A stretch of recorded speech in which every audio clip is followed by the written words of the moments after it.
इस क्वेश्चन में क्या बोल रहा है, अ table is sold at the profit of 10%. If cost price is reduce by 5%, it will fetch 7 rupees more and profit will be 20%.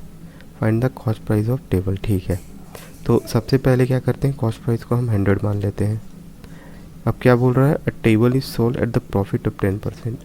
At the profit of 10%, if the cost price is reduced by 5%, okay, reduced by 5%, it will fetch 7 rupees more and profit will be 20%. तो profit will be अब कितना हो जा रहा है, 20% ना. तो इसको पहले निकाल लेते हैं. अब जो है 20% प्रॉफिट के बाद 114 आ रहा है. तो इसका डिफरेंस कितना है, 4, और वो किसके बराबर है, 4% इक्वल टू 7 रुपीज़ के. ठीक, तो 1% किसके बराबर हो जाएगा, 7/4. और इसी में अगर हम 100 कर दिए तो 175 रुपीज़. ठीक, आंसर ए. ठीक है,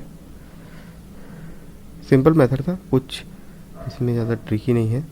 जो रिड्यूस किया और जो प्रॉफिट बाद में बना उसके बीच का जो डिफरेंस था वो 7 रुपीज़ था.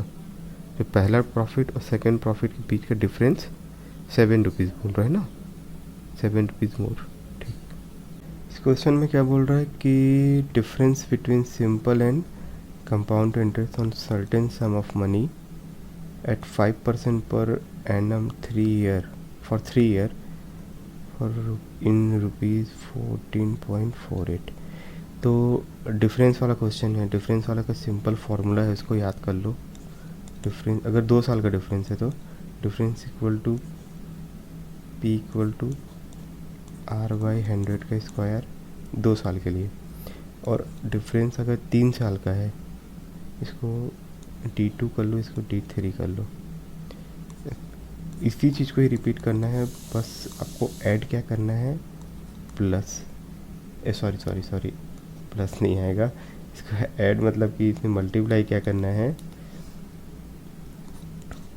300 प्लस R/100. ठीक है, डिफरेंस अगर 2 साल का है तो P R/100 का स्क्वायर रहेगा. और अगर डिफरेंस 3 साल का है तो P R/100 into 300 plus R/100. बस. अब इस फॉर्मूले में ये 3 साल का दिया है, तो इस फॉर्मूले में इसको ऐड कर दो. डिफरेंस कितना है, 14.48 इक्वल टू, प्रिंसिपल अपने को फाइंड आउट करना है. R की वैल्यू है 5/100 का स्क्वायर और 300 प्लस 5/100. अब इसको सॉल्व करते हैं. ठीक है, तो राउंड ऑफ बोला था तो 1899 अपना आ रहा है. ठीक है, तो अपना आंसर हो जाएगा सी.